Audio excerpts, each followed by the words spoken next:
Hey guys, it's Brandon Miniman from PocketNow.com, and this is the software tour of the HTC Touch HD. Now there's a lot to talk about in terms of software on this device, but we're only going to cover the major and interesting things, and we're going to cover everything thoroughly in the upcoming review on PocketNow.com, so watch out for that. So here we have TouchFlow 3D, and it's been slightly reworked for the Touch HD. So it adds a few tabs that you don't find on the Touch Diamond and the Touch Pro and those sort of devices.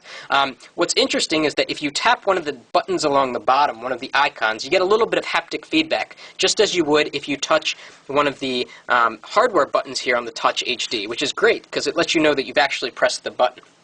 So going to the right, we have Favorite People. You've seen this before. You've seen the text messaging tab before. Also the Internet tab, which lets you flick through all your favorites quite easily and access a web page really fast. And then we have this new tab, the Stocks tab. And this is really great because you can put all of the stocks that you're watching on the screen. They'll update automatically. You can flick through them to see the next one. And if you want more information, you just tap right on the chart and you get a more elaborate chart with information about the stock. And it's using Yahoo Finance, so you can go to 6 months, you can see the chart, how things have been going. So that's a really good addition. Going over to the right, we have the Photo tab, which is a little different than the other TouchFlow 3D because you get more picture, because the screen is longer, right? So you can actually see more of the picture going down the screen. And of course, you flick your finger, you flick your stylus, and you can look through your pictures that way. Next up is the Music tab, and we've seen this before. You can play songs right from your Today screen, or you can flick through your album art if you have any songs on your device. Going over to the right, we have the Weather tab, which is slightly reworked. Now, if you remember the Weather tab on the Diamond and Touch Pro, they'll let you see a 5-day forecast, but you have to go to another screen to do so. This way, we have the weather forecast right on the screen because the screen is longer, so that's great.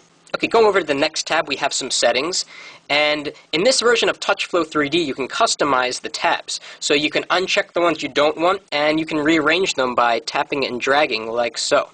So that's a really good addition. And if we finish up in programs, we see that there are a lot of icons on the screen, and of course if you want to add a program, you tap on the plus button, you scroll with your finger like so, very smooth flick scrolling, and you just tap on something and the icon will pop up. Flick scrolling is prevalent throughout the entire operating system here, so it's really finger friendly. Okay, so let's get into programs. I want to show you some things that you may not have seen before or that are interesting. Performance on the Touch HD is pretty good. As you're going to see in an upcoming video, it's about the same as the Touch Pro and the Diamond, which is already pretty darn fast.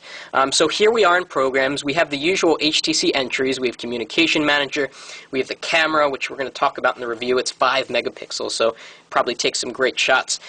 We have FM radio with a new icon.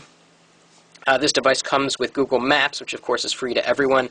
Let's take a look at Opera and see how web pages render on such a wide, large display.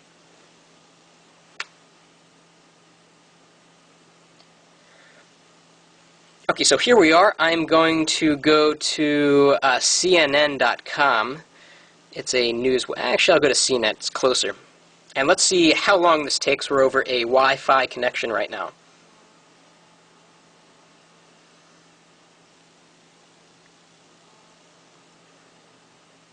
Now, unfortunately, the prototype version of the Touch HD had flash support, and this device does not. It doesn't look like they included the updated version of Opera that has flash support, although it has a new zooming feature that I'm going to show you in a second. So here we are, we're done loading, and now I'm just going to flip it over to landscape, and we get a really fast screen rotation. And of course you can flick your finger to go down the page. Now we have this new zoom slider. Of course you can zoom in by double tapping and it will resize the column. Very nice. Or you can use the zoom slider now, which I don't like that much. It's not very precise. So if I tap on it, I can go in. I much prefer the double tap method. And using the internet on this device is just amazing. You see so much screen data at one time. It's just remarkable. So we're going to get out of Opera Mobile. Alright, let's go down the list. We have the usual entries. I want to show you YouTube because it's a slightly different version of YouTube, and I also want to show you how videos look, streaming videos on this device.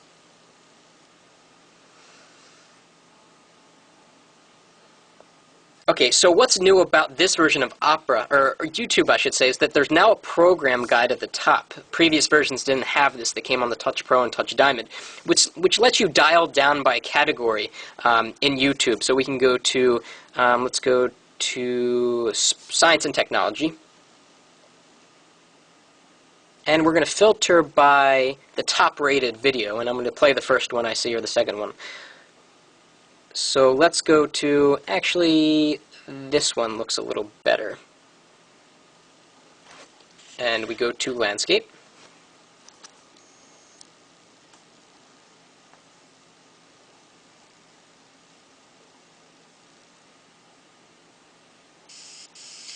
Hey guys, it's me Morpheus, it's Carlos here. Today I got something on the Moshi product. And videos just look really fantastic on this device. This may not be the best video to demonstrate that, but take my word for it. You'll see this in an upcoming video that I'm going to do comparing the Touch Pro and the Touch HD. The video playback is just very smooth. It looks fantastic on the huge screen, and the WVGA resolution really helps to make things extra crisp and extra clear. Okay, so let's go into the settings now and talk about a few things. Let's start off by going into Buttons. And here we can customize just one button. We don't really have that many choices to begin with, but we can do a tap and hold of the Call Start button, which is good. We don't have voice command, we have voice speed dial, which you must train, and it's kind of annoying. Let's go over to System and see how much memory we have. We have a few programs open right now, but even then we have over 100 megabytes of free program memory. This device has about 200 free, which is around the same as the Touch Pro, so that's good. Let's go down the list. We have, of course, the calibration wizard for HTC devices with an accelerometer. And something that's kind of unfortunate is that you can't change the orientation of the screen permanently. So if we go down to Screen, we don't have the setting to change the orientation. So if I want to use it in Landscape full time, I can't do that.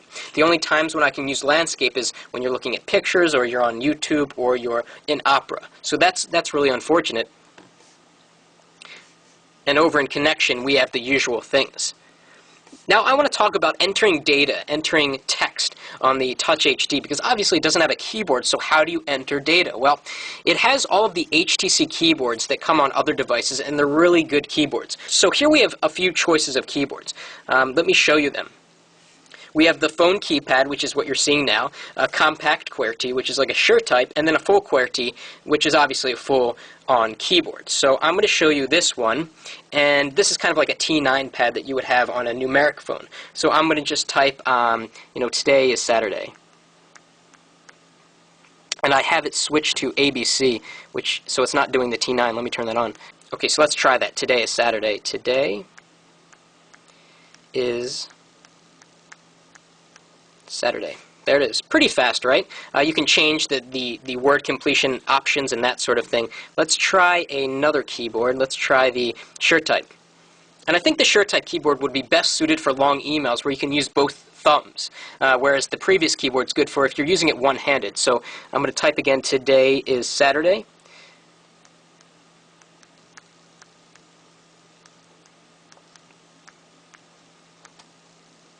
Just as good, and like I said, if I were to pick this up and use my thumbs, it would be even faster. And let me just finish up by showing you the full QWERTY keyboard. And here it is. It's kind of like the iPhone keyboard, where it doesn't register a press unless you lift up your finger. So overall, the keyboards on the HTC Touch HD are pretty good, and I think after a while of getting used to it, after a few days of usage, you'd become really comfortable and be able to enter text pretty fast. So that's a great thing. And with the large screen, it helps to be able to have so much surface area to work with. Okay, here we are in the phone application, and I'm covering up a phone number at the top because it's exposed. So here's the problem. Because this device doesn't have a D-pad, we can't go down to Ryan, press right to go to home, and dial his number. If I tap on Ryan, it's going to call Ryan. That's kind of a flaw with the device. But here's something interesting. If I go down to Ryan and swipe right or left, I can toggle between text messages, mobile, and home. And that way, if I want to call Ryan home, now I just tap, or if I want to use his, if I want to text message him, I just tap now after I switch it. And it took me a really long time to figure that out, actually, because it's kind of unconventional for Windows mobile devices to not let you use the D-pad to select a number and then press right or left to choose their mobile number or their home number or that sort of thing. So that's it for the software tour of the Touch HD. And as I was mentioning, we have a video coming up where we're going to compare the Touch Pro with the Touch HD and show you kind of how the screens differ, how the performance differs, and what it actually looks like to have such a large screen on the Touch HD. So watch out for that. And follow us on Twitter so that you can find out right when we post it. Twitter.com/PocketNowTweets. And that's it for now.